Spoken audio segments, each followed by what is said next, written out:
stream of today. And we've got actually Danny Wareham joining us. And the title of this thing is Culture is Pointless. What's the name of your company, Danny? Feargoon. You what? Feargoon. So morning, Roy.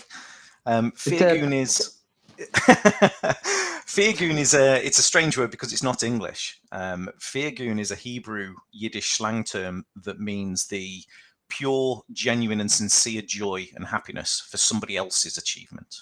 And it's that warm, fuzzy feeling when you see something nice happen for somebody else.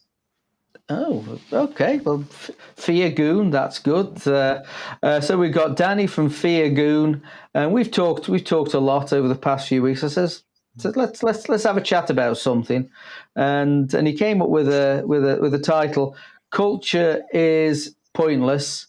And I'm going, seems reasonable to me. What we need is good rules and regulations, and people should just get on with it.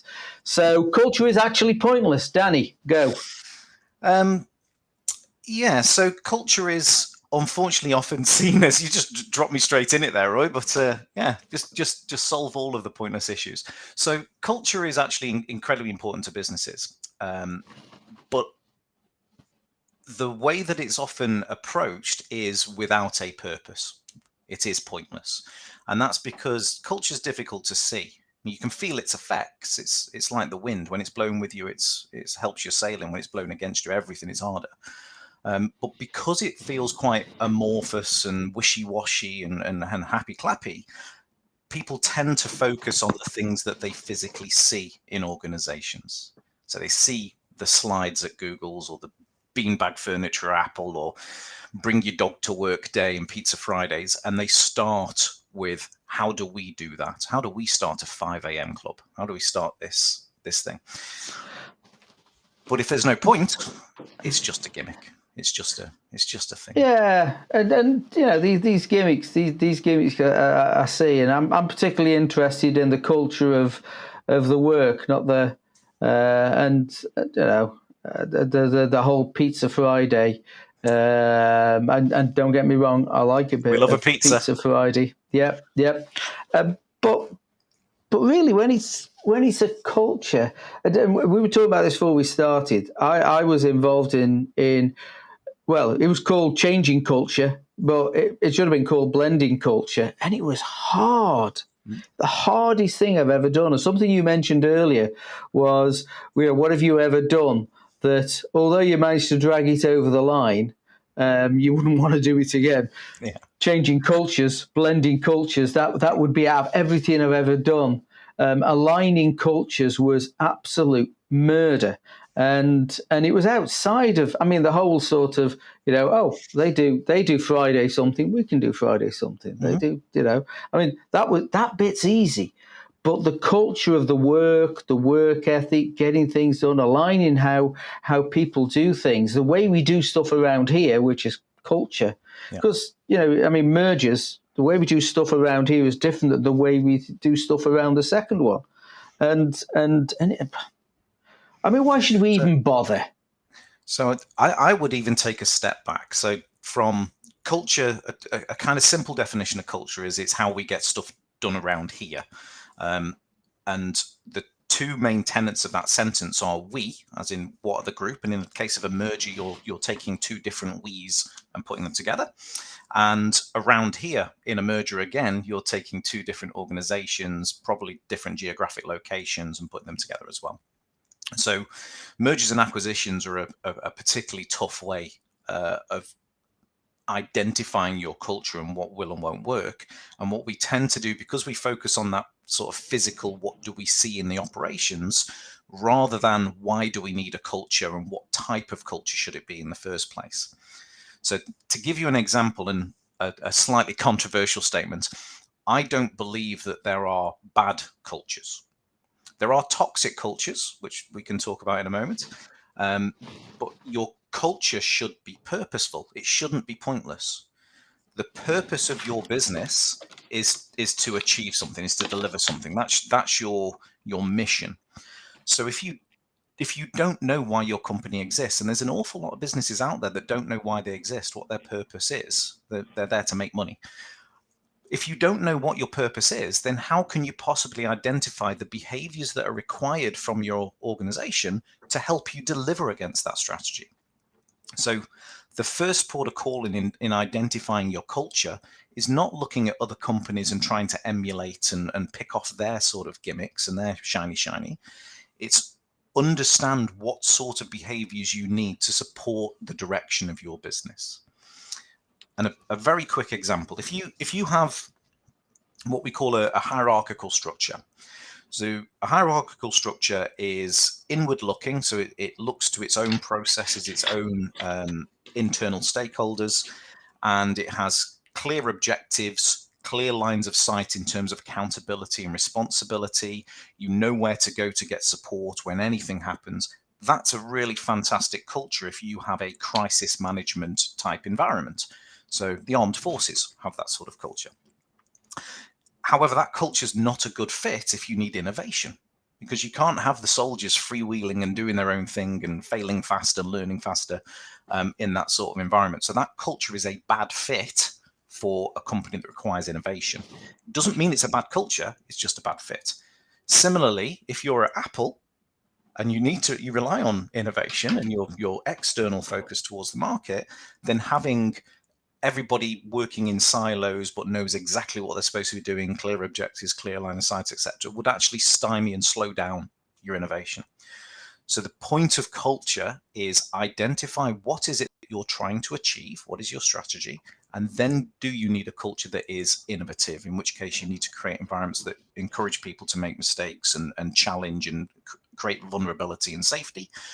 Is it something where you know that lives might be at stake and we need to have clear reporting lines, etc., or is it something else? So culture is not pointless. So there's a great comment that's just popped up from Eddie Young. I don't know if you can grab that one, but it's spot on.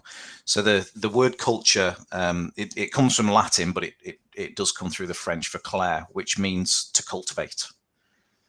And any good farmer will tell you that you do not start with the fruit.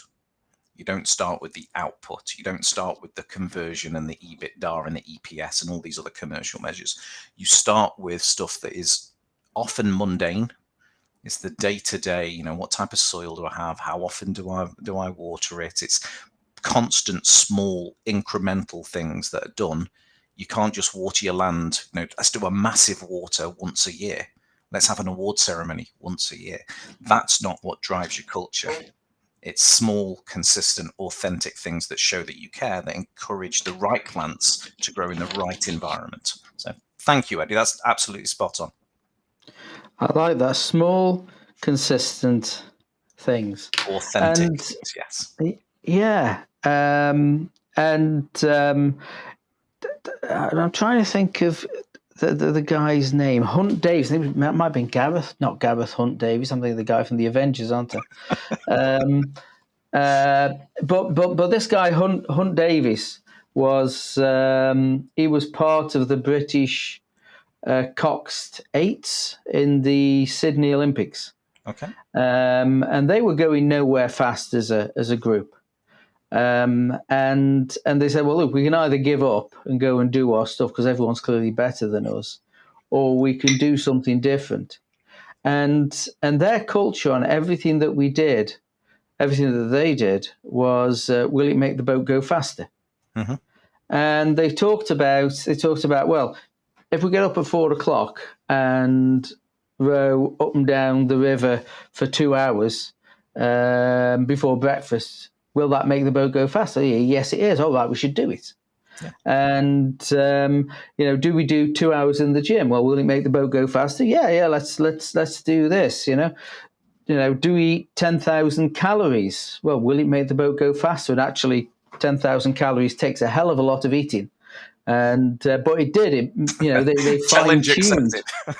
Yeah, they fine-tuned what they ate. Will it make the boat go faster? And if it didn't make the boat go faster, they didn't say, what a stupid idea. They just say, good learn. Mm-hmm.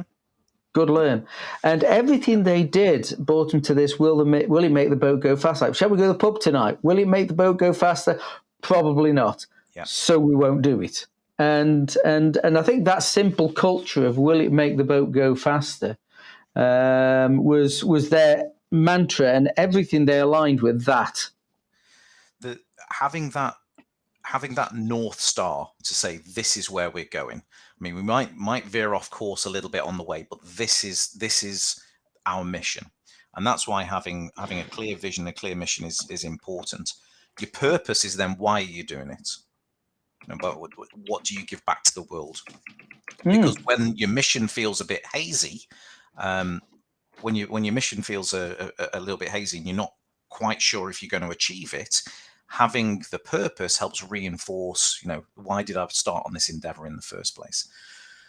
Your culture is then linked to what's driving the behaviors behind it. So there's some great analogies in sports. So Ben Hunt Davis, I see you've popped up. Excuse me. The same in basketball. There's what we call Mamba mentality, which is a Kobe Bryant approach. In the British cycling team in the early 2000s, they had a process called the aggregate of incrementals. So they would have the entire team, not just the people on the bikes, would look at very, very small things. So, you know, if we change the weave of the fabric that's on the shorts, will that change? If we change the aerodynamics of the hat, if we change the nutrition of the competitors, etc. And Didn't they start by just taking their own pillars? Yes. So they could sleep better, so they could train better, and then it went from taking their own pillars to taking their own beds. Yeah. So and again, it was just little 1%ers. Yeah. So that knowing where you're going is important, and it's shocking actually how many companies don't have that.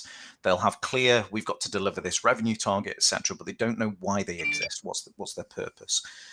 So you can't align your culture. So you end up with, I'll just focus on the shiny. And yeah. I had a conversation with a potential client once, and they'd created an organization where they brought in about 80 different small companies under one umbrella. So they were growing to about 100, 120 heads.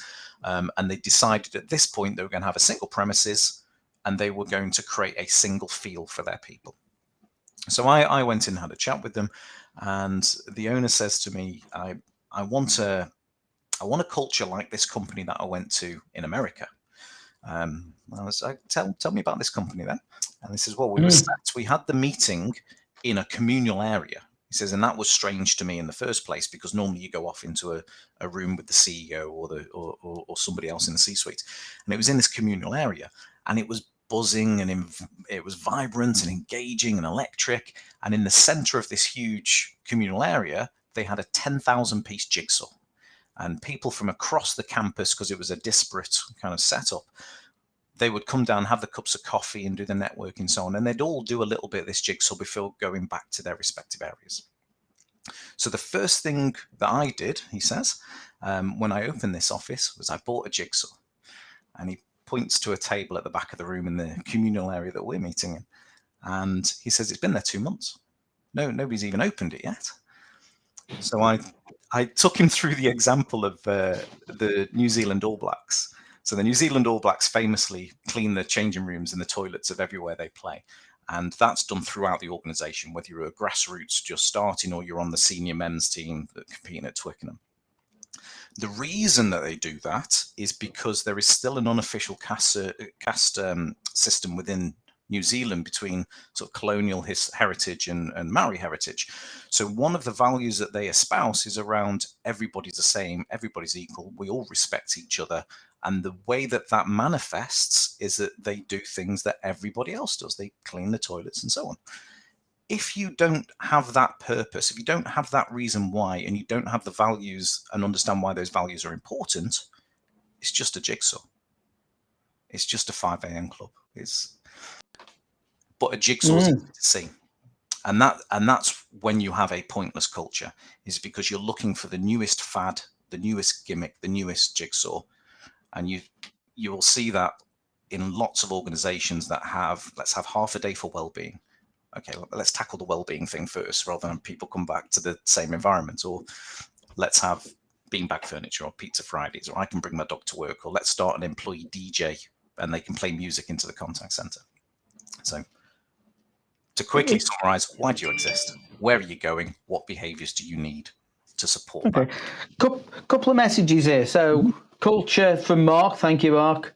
Culture about listening, understanding, and adjusting to achieve a harmonious goal. I think the harmonious goal resonates absolutely.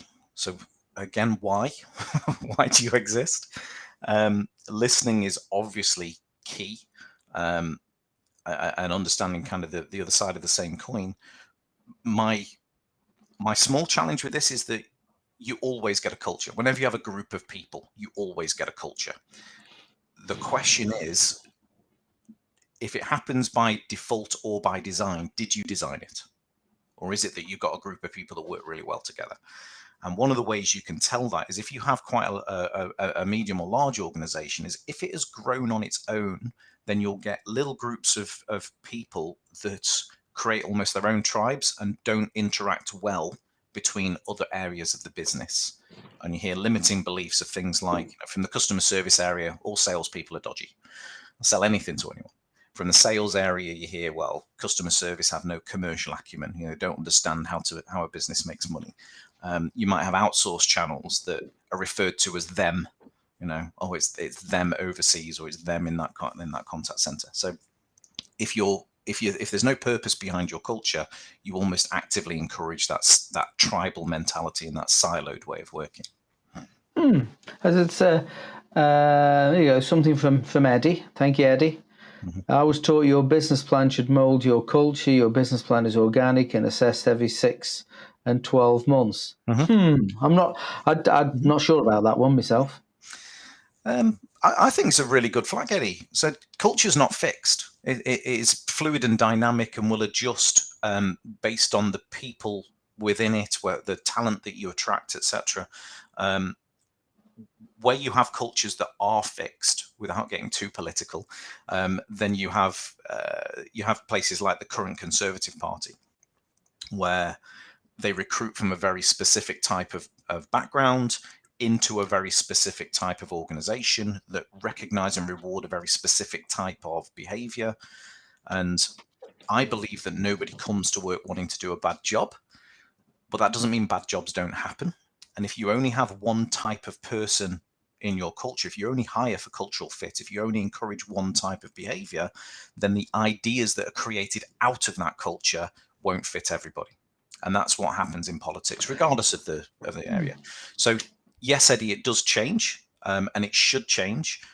The question is, again, was it done by design, or is it just, well, people plans can sometimes feel like an afterthought to a strategy. I think rational design rather than random discovery. Yeah. And random discovery is just an accidental thing, isn't it? Just happens a group of people sort of just arrive at the same place accidentally. Whereas I think rational design, if you've got an organization and you have a long-term vision and a long-term idea that people buy into, that starts forming your culture, and people who buy into the same sort of idea do naturally think and look in similar ways. Yes, you're correct, but that then brings with it other challenges that you need to be aware of. So if you only hire for cultural fit, and I'm not saying that cultural fit is a bad thing, if you don't need to change, if you're in that hierarchical culture we spoke about earlier, and you need to recruit people that fit into that, that's absolutely fine. But don't expect to be innovative. Don't expect people to be vulnerable and be able to say, hang on, I've got an idea, or I disagree with that. You're going to lose out on that, and you're going to breed groupthink, which is a psychological phenomenon where everybody just goes with the flow. There's no challenge to ideas. So that's the challenge with cultural fit. It's an easy hire. You know the type of people you're going for, and your biases help you find those people naturally, but you will end up with the same. And I don't know any organization that operates in the same market or attracts the same segment of customers as they did 12 months ago or 2 years ago. So hiring the same surely is a recipe for disaster.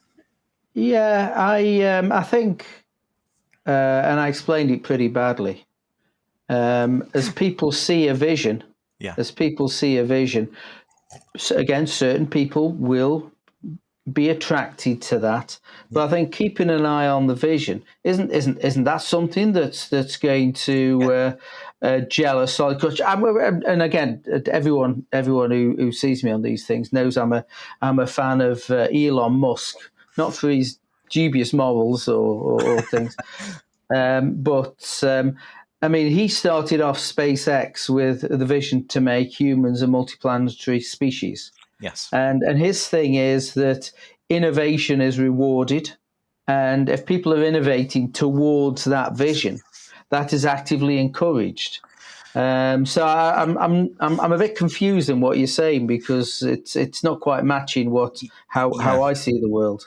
And ironically, what I do as a business is, because this ties back to Elon Musk quite well. So there's 4 stages in what I do. The first one is identify the types of behaviors that you need to support your strategy. Second part is, where are we today environmentally? So what's our current culture? Where does the rubber meet the road in what's encouraging that? So what's our comm strategy? What's our reward and recognition, etc.? The third part is, what type of employees do you have from a psychological preference point of view? Because that will help inform the fourth step. Psychological preference. What do you mean by that? So things like, are you introverted or extroverted? Do you like big abstract ideas, or do you like the kind of now structured detail? And the fourth part is, how do we take this group of people from this environment to this environment on purpose? And you can't invest in everything. So where are you going to get the most juice from the squeeze? So, for example, you might decide it's the recognition strategy that needs looking at. Well, I know if I've got a predominantly introverted cohort of employees, there's probably little point doing big reward recognition programs that are public, etc. If I have a lot of people that are structured in the way they're thinking, if they're sensors, for example, in a Myers-Briggs respect, then my internal comms needs to mirror the sort of language that those people want if I want to encourage them on the same journey. So Elon, and my main challenge with clients is, what you say you're about, culture leaves evidence. So there should be evidence of that all the way through. So if you say you're about employee experience, we put employee at the heart of everything we do, then actually you should see evidence of that all the way through the organization. And it could be things as simple as, we have a value of openness, and yet your salaries aren't printed on your job adverts. That there's a disconnect between what you say you do and the walk. There cannot be a disconnect. No, and because people feel that. It's not just that you see it in culture; it's something you feel. Elon Musk is, for me, inauthentic. So he has some great visions in terms of interplanetary exploration and so on, and we want innovation. But at the same time, the news just recently in the media around the way that he's handled his staff, that everybody back to the office or find a job somewhere else. Well, if you're truly inclusive, if you're truly creating an area that is safe and allow people to challenge, then how can you expect them all to work in exactly the same way? Because that's going to discriminate straight away. That's a keep your head down, do your job. That's not an innovative organization. So my biggest challenge is, do you walk your talk? If you say you're about this, great, but culture leaves evidence, and the evidence doesn't say that. I think this opens up a whole new can of worms when you talk about inclusivity, and that's for another discussion, which will probably take a lot longer than half an hour. So here's the thing. Let's say you're a small company, you're 1, 2, 3 people. Part of your vision is to build a supportive culture in order to achieve these goals. How would people even start that? Because I think when you have a young business, the idea of culture, designing a culture, is rarely mentioned. And sometimes you can get, I imagine you can get quite a way down the line, and by the time you start thinking about it, it's probably because someone's turned around and said this is toxic, or people are leaving because of it, and that I mean, it's turning culture's like turning a super tanker, isn't it? Yes, and getting in early for small businesses is handy, but not necessarily needed. And what I mean by that is that when you're first starting a business, you wear an awful lot of hats. You know, the owner is also the cleaner, is also the finance director, etc.